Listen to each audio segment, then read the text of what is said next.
Welcome to the Anxiety at Work podcast. I'm Chester Elton, and this is my co-author and dear friend, Adrian Gostick. We hope the time you're going to spend with us will help remove the stigma of anxiety and mental health in the workplace and your personal life. We invite experts from the world of work and life to give us ideas and, most importantly, tools to deal with anxiety in our world. And speaking of anxiety in our world and health, we want to thank our dear sponsor, Life Guides, a peer-to-peer community that helps people navigate through their day-to-day stressors by providing a place of empathy, listening, wisdom, and support with a guide who has walked in your shoes, experiencing the same challenge or life experience as you. Go to lifeguides.com/schedule a demo and add the code HEALTHY2021 to the free text box to receive 2 months of free service. Can't beat that, can you? 2 months free service? Are you kidding me? That's great. We also want to send a big thanks to our new sponsor, Go Happy Hub. It is the most inclusive and timely way to communicate and engage directly with your frontline employees. It has a 95% plus open rate, and with Go Happy, you can send text messages directly from corporate and enable permissions for your frontline leaders to communicate with your team, sending notes of gratitude, logistical updates, referral opportunities, LTOs, new hire introductions, learning content, celebrations, and more. Easily get the right message to the right people with a simple segmentation by location, job type, language, etc., and get feedback from the field in a structured, digestible, and actionable way. That is Go Happy Hub. Look them up. It'll make you happy. Our guest today is our new friend, Debbie Plager, who is the Chief Talent Officer at Hub International. Debbie is an organizational development and senior HR leader with over 20 years experience in helping organizations and teams drive strategic, I don't know why I always have problems with that word, drive strategic change and sustainable people strategies that help organizations achieve business results. She's an adjunct faculty member at Northwestern, and she is an ICF accredited coach and works internally and externally with individuals and leadership teams on achieving their goals. At Hub, she and her team are accountable for designing and driving the employee experience, culture, and building organizational capability around diversity, equity, and inclusion. What a wonderful resume. Welcome to the podcast, Debbie. So thrilled to be here. Thank you. Well, we are excited to have you on the show, Debbie, because you were introduced to us by our dear friends at HR Leaders and Chris and Shane, and they told us that, look, first and foremost, not only is Debbie incredibly accomplished, but she is a big believer in the power of gratitude. So talk to us a little bit about that, especially how that can impact anxiety in our world today. For sure. And my start, I think, with gratitude actually came from my work with the Institute for Health and Human Potential, which is a Canadian-based firm that really specializes in emotional intelligence. And I participated in their workshops. I'm actually now certified to facilitate. And I think there I really learned about the brain science and the power of gratitude, right? So we all know, or now we know, normally it takes 18 minutes for cortisol to leave our system. Cortisol is really powerful. We need it. But sometimes it just hangs around in our system a little too long. And it turns out, right, our brains have this secret hack.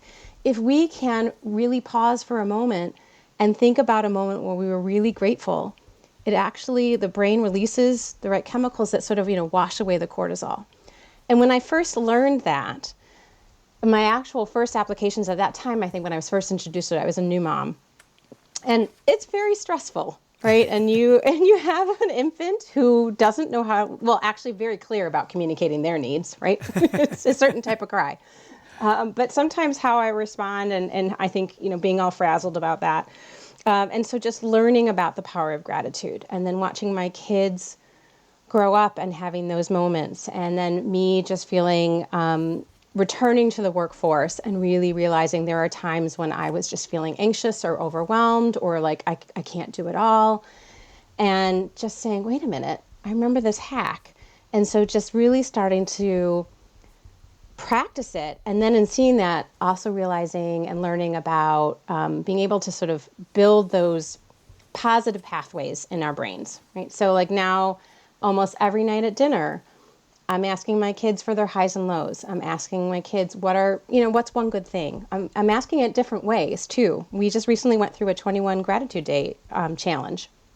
And so for me, it's like the more I learn about gratitude and its power on our brains and our body and the need to sort of build a practice, the more excited I am. And so I think that's where I actually first started following the two of you. Right. So you'll see me on my LinkedIn feed, and anytime that you post something, I'm like, look at this. It's great work. Well, thank you for that follow. And we obviously are big proponents of the power of gratitude and the research in our book, Leading with Gratitude. I love your rituals, though. I love that you call it a hack. When you get anxious, you go, I remember that hack. And that's your go-to, right? Your work with executives and leaders at all levels, you ask them to be human first. I love that expression. And create a space for people to share how they're really feeling. And then to role model talking about mental well-being. So asking them to share their stories, right? So can you talk about how leaders can develop that kind of emotional intelligence? Absolutely. And I also want to give hats off. Human first really came from my boss, and I love it. And when I think about the work that I'm doing with executives, often, they got there because they're really good at their craft. Right. They're really good in their business discipline and not necessarily with leading people. And so I was like, that's okay. Guess what? It's a skill. We can all develop it. And even just, I think oftentimes when I'm coaching, I'm the one sort of safe space and vulnerable space that they have in their day, right? Where they can let down their guards and they can really be themselves and they can share what they're worried about. And sometimes I'll reciprocate and I'll say, well, here's what I'm worried about. And I said, what do you think that just did for our relationship? Like, I feel so much safer with you knowing how you feel, and you feel that level of trust. So I'm not saying go share everything with the entire world all at once, but you can start in little bits and pieces, sharing more of yourself, sharing when you were anxious about something or you were vulnerable or you felt overwhelmed. How many of us haven't felt overwhelmed in the last 18 months, right? None of us. So it's not going to be as awkward or as unusual as it might have been 18 months ago for leaders to start to share a little bit more about their internal dialogue and their struggles. And so what I ask, folks I'm working with is just start small, start with your circle, see how it goes. Maybe share something more. What happens? And we have leaders that are in all different places on this continuum. I've worked with leaders that are very open about their mental health challenges, and they put it out there and they write, and I think that that's fabulous. And I know that not everybody's going to do that, but I do know that everybody has the ability to take a step forward and being more vulnerable and sharing how they weren't okay. And I also remind our leaders, we have to role model first. We have to ask for feedback first. We have to constantly role model, and don't just try it once. Try it again and again and again. That's such a great tip for, because I love that you coach. You're not only, you don't have to coach in your position. You've got a lot going on, but you do. And I love that you're working individually with leaders and helping people. Chester and I, we do a lot of executive coaching too. And I must admit, that's one of the bits of advice I give them is to be vulnerable. I don't know how vulnerable I'm being as a coach myself. So thank you, Debbie. I just took that note and I went, I need to work on that. So that's great. Self is instrument, right? Yeah. Thank you. Yeah, the cobbler's kids here. Mm-hmm. Do you think we're coming to grips overall with the true emotional toll of the pandemic yet? That's a question I wanted to ask you because, in your position, you're seeing this constant pressure and energy to get your work done and do this good job. People are 24/7. They're not taking vacation. What do you think it's going to take to get each of us to maybe better thrive? And what are you doing in your organization and with your coaching to help people? Yeah. So the first question, do I think we've really understood the emotional toll? No, I don't think we have. I'll answer that first from the lens of a parent, right? So when I'm watching and reading what pediatricians are saying, they're going to do longitudinal studies of the impact of the pandemic on our children, which we're not going to necessarily see for 10, 15 years. But those of us that have kids, like mine are, at this point, 13 and 10, one of my closest colleagues that we work, hers are now 2 and 4.5. So, she was right in the middle of it. And I saw the the toll it was taking on mine too. And I saw the toll that it was taking on me. And I felt for a long time like I was the chief well-being officer for my family, right? And not doing a good job of it, but just trying the best that I could. So I don't think that we understand yet. And I hope that, all the academics out there and all the big companies, I hope that we actually spend some time to research what was the impact so that we're better prepared. In terms of, I think about, it depends where you are in the world and what is the state of the pandemic and what is open and what is closed. And if, like where I am in Chicago, like it was open and it's closed again with Delta, but at least my kids are back to school. So that's a sense of normalcy. But I will tell you at work, and no matter if it's at Hub or any other company, and I'm sure you see this because you work with people all over, people are exhausted. They are just exhausted to a level. It's like we haven't just run one marathon.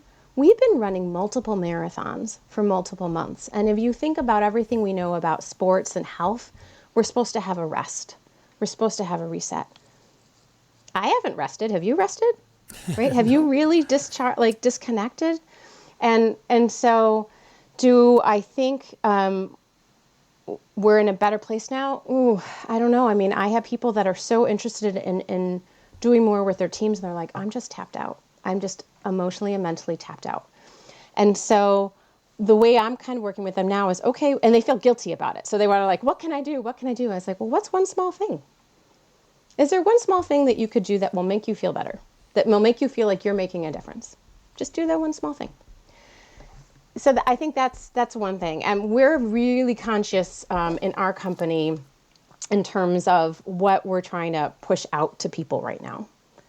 How we're pushing it out, what's required, what's recommended, how do we remind people, and the feedback so for example, last year Hub started summer camp, and we started it because nobody was going anywhere. And it was an all volunteer effort where people, it was remarkable. Talk about something I'm grateful for. People thought I was crazy. They're like, summer camp, it's so kitschy. I'm like, yes, it's kitschy. But we had fireside chats. We had archery. We had skills. We covered emotional intelligence. We covered how to talk with your kids about race and racism.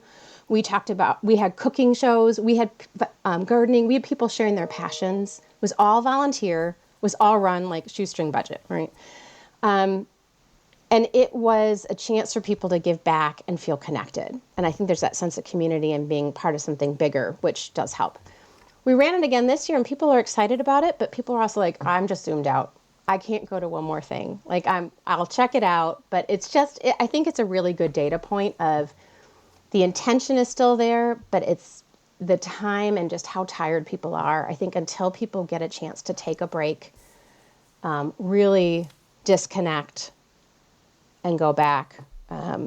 That's where I'm really just trying to encourage my leaders to do, encourage them to role model. And it doesn't take a lot because they're asking their teams to do it all the time. I was like, well, how about you role model doing that as well? Yeah. It is so interesting. As you're talking, I'm thinking, it is kind of, there are days when you wake up and you're just tired. And it's kind of hard to put your finger on, like, why am I not? This is not going to be a hard day. I had a good night's sleep. It's that marathon that we're all running, right? That it just wears you down. And there are just some days when, it's interesting. Just the other day, I had people say, hey, are you okay? I go, yeah, I'm okay. Stop asking me that. How can listeners learn more about your work, Debbie? Where would you send them? To my work as a coach, or to the type of work that I do as a talent practitioner? How about both? Well, you can follow me on LinkedIn. I'm usually pretty active on LinkedIn. I would also follow, honestly, anything that IHHP puts out, Institute for Health and Human Potential. They did put something out for World Gratitude Day. We were just talking about that. Excellent. I am going to probably start my own site too. I'm been maybe shamed into starting an Instagram page because I have accountability for talent brands. So I follow what we do. And I was really thinking about what do I want to start putting on my own page. And I think it's sources for gratitude, sources for small habits, sources for change. So I'm up there now, but I haven't posted. But maybe if enough people follow me, I'll feel the nudge. Good for you. back to the pandemic, right? It's highlighted the need to truly check in with one another and create that space for someone to not be fine and not be okay at work. Can you talk about how you're helping managers and your employees, in that regard when they're just not feeling okay? Well, I even think about the check-in, right, where you just said, Adrian asked you, are you okay? Yeah, I'm okay. Yeah. And it's like, well, what's the follow-up question? You're like, okay, on a scale of okay, how okay are you? So I think one thing, it goes back to that role modeling piece, which I know I might sound like a broken record, but I really think that if leaders can role model and say, well, you know what, I'm not feeling okay today. And I got a good night's sleep, but I'm not feeling it, right? So it's okay if you're not. I think that's reminding managers to do that, reminding leaders to do that. I also think sometimes, I know it's going to be silly, but sometimes asking a different question. So not just, are you okay? But, what's one thing you want to make sure you're doing today? Or what's one way I could really help you? Or what's the one thing you really need or you wished for? If you had a magic wand and you could have something, what would you have right now? How do you tap into what people really need? And honestly, I used to say at the beginning of the pandemic, we used to do a lot of FaceTime or Zoom calls or whatever. I'm at the point now, most of my one-on-ones are walking one-on-ones on the phone. I'm old school. Yeah. And I think just even texting people and just asking a question or texting people like, I'm thinking about you. We've got a great meme thing going on in our team, and I love it. And it keeps me going. We also, interestingly enough, almost all of us have dogs. So we always have dog pictures that are going around. But, leaders know about their people, right? But leaders know about their families. They know what's going on with their pets, if there's something that they're concerned about with, mom or dad. And it's, again, if you find that one thing that is not just generic, but like, hey, I saw this and was thinking of you, whether it's funny or serious or not, I think those are ways that our leaders can really show up as more human, and people really they feel heard and seen. And it's a lot more easy to answer that question, no, how are you really? Or on a scale of 1 to 10, 1 being, sucky and 10 being exceptionally sucky, where are you? Right? It allows people to really kind of say what's going on. I thought for sure the 10 was going to be positive. Right? But see, I got you to think about it. Yeah, sucky and exceptionally sucky, yeah. I love your idea, too, about varying the way that you meet. I'm with you. I was wall-to-wall Zoom yesterday, and a friend called, and I said, he says, can I send you a link? I said, no, just call me. It'll be fine. I'm going to go for a walk. I love that variation and these little random things that show up that become very personal.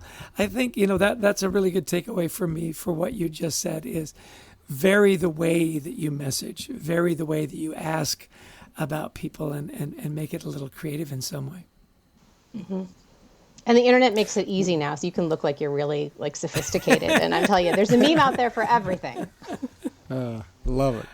Hey, one of the things you're passionate about, I know we've chatted about, is that this idea, Carol Dweck's work in growth mindset, and others have taken that and run with it. And I love that. Now, you're a culture practitioner, but you're also, like many of us, a parent, you're a spouse, you're a coach. Tell us how this growth mindset can work in our worlds, and especially how it can help us bring down our anxiety levels. Yeah.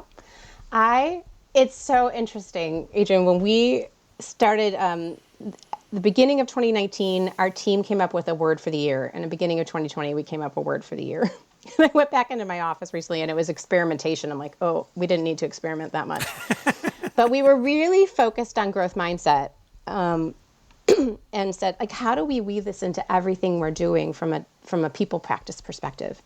Because I know as a culture practitioner, the way you can create or support or reinforce or change a culture, it's all the standard touch points, right? It's not just, oh, you say it. It's how are you reinforced? How are you rewarded for it? How are you onboarded? How do you talk about it at promotions? How do you talk about it in the big work meetings, right? So I wanted to say, how can HR start to really live a growth mindset? And how can we begin to weave it in? And for me, as a parent, I gave an example. So I'm like a beginning yoga practitioner, and I've been doing yoga for about 30 years. I'm still a beginner. And my older son, needed to do some yoga. He had some really some hamstring issues. And so we're doing yoga together, and we're doing like a really basic video. We're next to each other, and I'm just bending somewhere. And he looks over at me, and he's like, why can you do that and I can't do that? I said, first of all, there's no in yoga. It's just not yet, or sometimes not today. Like, I might be able to do it today. I can't even do the same pose tomorrow. Second of all, I've been trying it for a while and getting my body used to it. And sometimes I've learned how to fall down and whatnot. So in that moment, I was like, oh, wait a minute. It's actually like yoga and growth mindset, and trying to really role model it with my kids. Where I think growth mindset really helps with anxiety. I mean, we actually used it a lot when we talked in 2020, so much about social unrest after the murder of George Floyd in our DEI work, about, I think in particular, a lot of leaders, even a lot of HR leaders, feel really uncomfortable leading and holding space for DEI conversations because it's so sensitive, it's raw, and they're like, I'm not an expert. I said, people, you don't need to be an expert. How about we go through this and we say, we are going to learn together, we're going to stumble together, we're going to grow together. And I don't know if you've seen it, it's all over the internet, they have that growth, that learning zone thing about you stay here and then you start to experiment, and then you really want to be ultimately on the edge of your learning. And I think about that with diversity and equity and inclusion. I can't think of a more challenging and a more needed conversation that teams, that companies, that communities need to have. And so how do we go into this and say, we're not going to be perfect, but that's okay. As long as our intent is right, and as long as we're open to, we get feedback and we learn what words we use, how we phrase something, how we just need to listen. And I think that was something that was really important for our HR team to remind ourselves of. And I think we're still early on our journey. So when we get to anxiety at work, I think, again, it's very similar. It's a really challenging conversation in some ways. People don't talk about mental health. I think in Canada, right, I think you guys are further ahead, Chester, than we are in the States. And you've been talking a lot more about mental well-being. And I think that this pandemic has shown a light on it, the way that it's going to speed up the normalcy in talking about mental well-being. But I think having a growth mindset about it is, okay, I don't know a lot. Yeah, you're going to make mistakes. Yeah, I'm going to stick my foot in it. Okay, but that doesn't mean you don't go. Do you not go learn about this line of business or these customers or this technology because you're not an expert yet? No, if you know how to learn and you're open to feedback, we can get better. And so for me, actually having a growth mindset sort of frame is so key for just about anything. And I think especially now talking about anxiety at work. And I love where you're going there, and especially bringing the DEI idea. Is when Chester and I, we wrote Anxiety at Work, there was a chapter missing. We didn't have our chapter in on being an ally, and our editor said, hey, you guys need to write about the incredibly high anxiety levels in people who feel marginalized, whether, through race, religion, whatever it is, sexual orientation. And we went, hey, no, we're old white guys. Why would we write about that? And it's exactly what you're saying, Debbie, is that they said, look, you got to be brave. You've got to have this conversation. You won't be perfect. And it's the same thing with anxiety, that we're afraid to have difficult conversations that are really important. And I love what you're saying. Think about it as a growth mindset. It helped Chester and I to write that chapter to become not experts, but to become more informed, I would say, on these subjects. The same with anxiety, right? Love that. We're, and you've shared a few of them already, we're always interested in rituals of really successful people. Things they do to keep themselves up, to keep anxiety low, to keep energy high. Can you share some of your personal rituals that you go through, your mantras and yoga? And you've shared a couple, but I'd love you to give us a little list. I think one of them is actually one of the easiest things to do. We all, I think, have sometimes our own sort of rituals for, we all, but a lot of us have it for ending the day, right? Closing out, making the distinction. And I read somewhere about starting the day, and I began asking myself these 3 questions, which, the reading laid out. The first was, why do you do what you do? And so every morning I'd ask myself, why do I do what I do? How am I connecting to my personal why? And what's interesting is I've been doing this now for about 2 years. it's not always the same answer. It's a variation on a theme. It's like there's something else that's emerging. Usually it's about like what my purpose is, and but sometimes the outcome or the intent is a little bit different. The second question is, who in your life is supporting you doing what it is you're meant to do? So then you start to expand your thinking out. And I almost always have the same cast of characters, but sometimes, one, they're always in a different order. And two, sometimes there's other people that come in.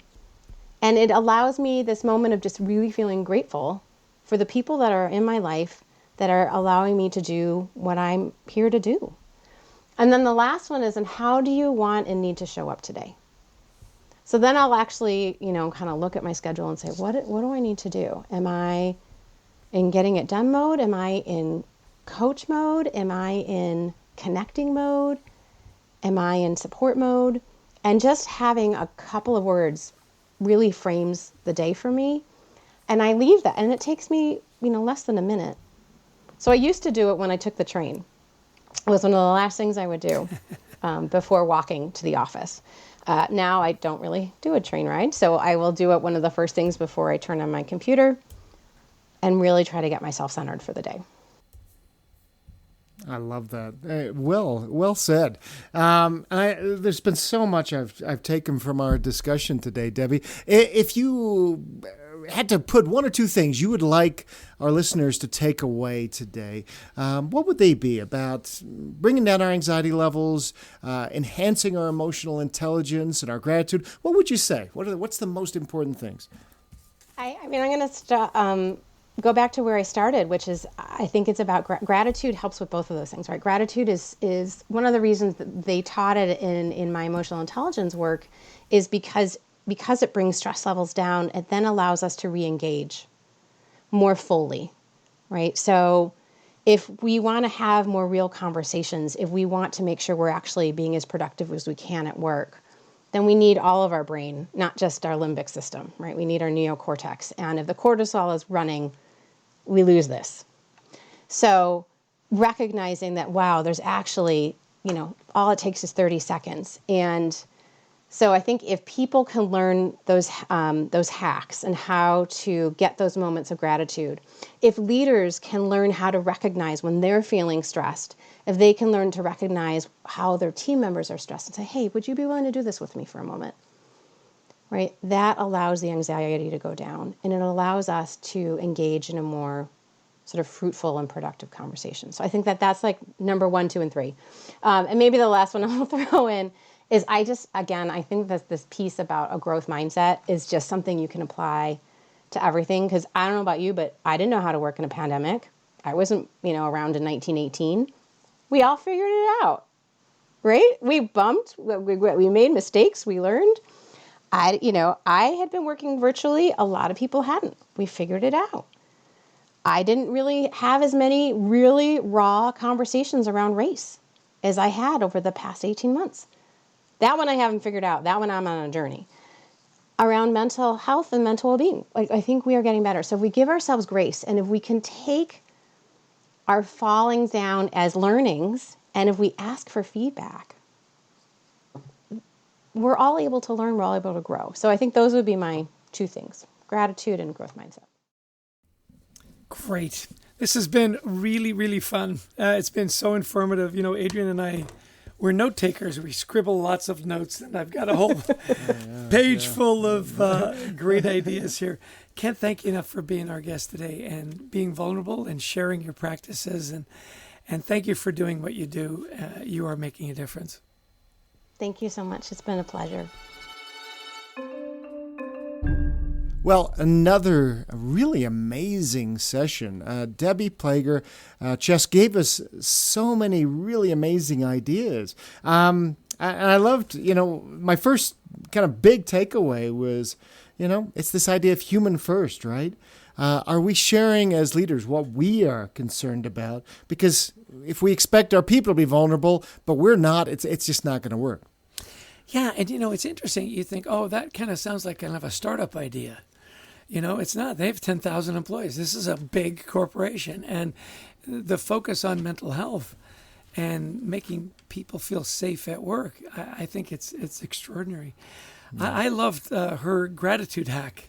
Right at the beginning, she said, a big follower of you guys in gratitude, and this idea of, I'm going to take a minute and take a moment of gratitude. And, you know, you and I both know you can't be in a state of anxiety and a state of gratitude at the same time. So if you have a choice, pick gratitude, right? Yeah, exactly. And thankfully she's read our book, Leading with Gratitude, which is probably the best-selling book ever with that title. You know, one of the things, too, is that I love that she talked about, look, we're all just exhausted right now. We're supposed to rest. And for 19 months now, we just haven't. And so when leaders get, really worked up, I don't know if I can do one more, this, and she says, I just love that she says, is there one small thing you can do that will help? And I like that because it helps us, it helps others around us. And instead of thinking we have to, change the world here, no, it's the starfish, right? We're making an impact on one person, one day. What small thing can we do today to help? Yeah, you know what I like about that too is it gets you moving. It gives you momentum. You start with one small thing, then you can do another small thing and another small thing. I loved when she talked about her family, that I had to be the chief well-being officer of my family. Because, not only are people exhausted, your family's exhausted, your kids are exhausted. Whether they're doing school remotely or now they're trying to go back, and there's just so much going on. I love that she put herself in that position to say, I'm not going to leave these best practices at work. I'm going to take them home. Yeah, exactly. Talked a lot about growth mindset, which I thought was really important. We talk about Carol Dweck's work in Anxiety at Work, but we've been a great proponent of that for a long time. And I love how that she took it to not only her HR practice but her family, and said, "Look, we're going to be uncomfortable, and it's okay." She says, "No, we're not going to be perfect." Like, for example, their push after George Floyd was, let's talk about diversity, equity, inclusion. Let's have some uncomfortable conversations, and it's okay. We're not going to be perfect. So I love that. I also loved her 3 questions she starts her day with. Why do we do what we do? Who's going to support me? And how do I need to show up today? Yeah, back to that, we're going to have uncomfortable conversations. She said, you're going to stick your foot in it. I love that expression. You're going to make mistakes, and that's okay, and that's okay. I loved one last thing from me, her idea about yoga on the growth mindset. When her son said, hey, how can you can do that and I can't? And in yoga, it's not yet, not today. Yeah. It's okay. It's part of the journey. We'll eventually get there. And some days we'll be better at it than others. It doesn't mean that you have this continuous growth. Just so many great ideas. And I do love that, as she concluded, she said, give yourself a little grace. Yeah. Give yourself some space. Falling down is where you learn. And that was a great takeaway for me. I love that idea of falling down.